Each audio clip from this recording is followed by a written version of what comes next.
All right, we continue to track the story. We have more analysis for you on this.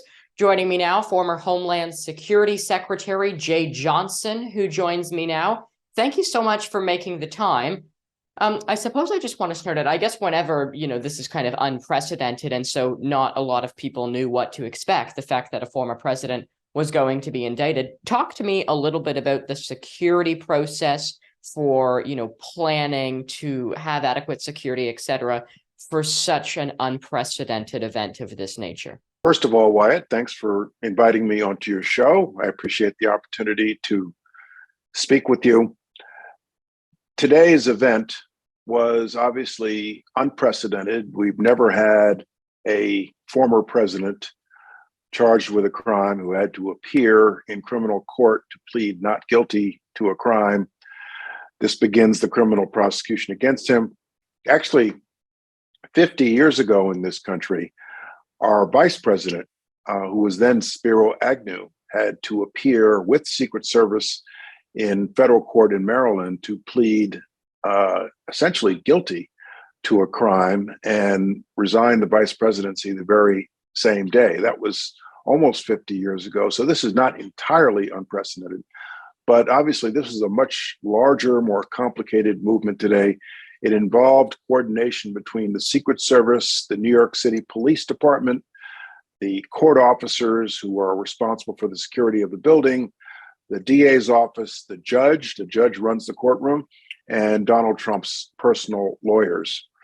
It appears that from a security standpoint, this was well planned. There was a lot of advance work done. The Secret Service and the New York City Police Department know how to do things like this. Here in New York, we have the UN General Assembly every year where large numbers of foreign leaders congregate.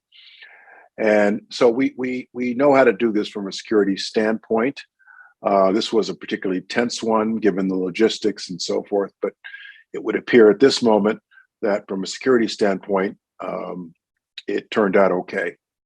And then I suppose kind of a broad question, just generally speaking, this is obviously the first time, as I mentioned, that a former president has ever been indicted.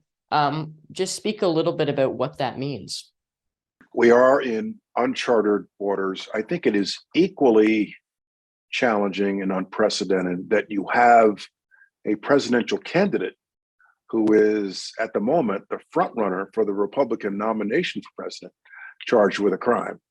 As this case progresses and as the campaign progresses, those two timetables are going to become increasingly in conflict.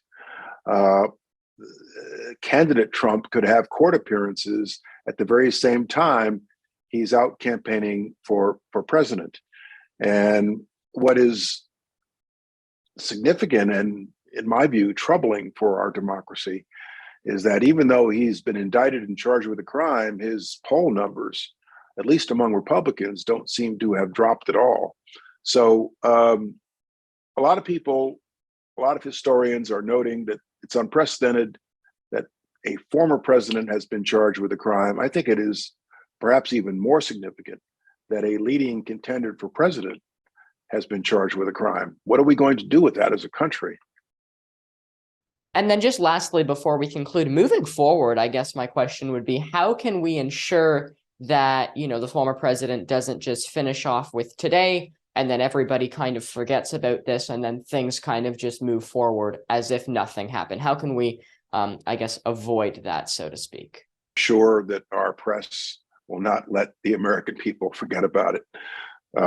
And there may be other indictments on the way. He's apparently under investigation in Florida for the events around the classified documents in Mar-a-Lago. He's apparently under investigation for his actions around January 6th, and he's apparently under investigation in Fulton County, Georgia. And so there may be further criminal charges. And so I am sure that we have not seen the last of this.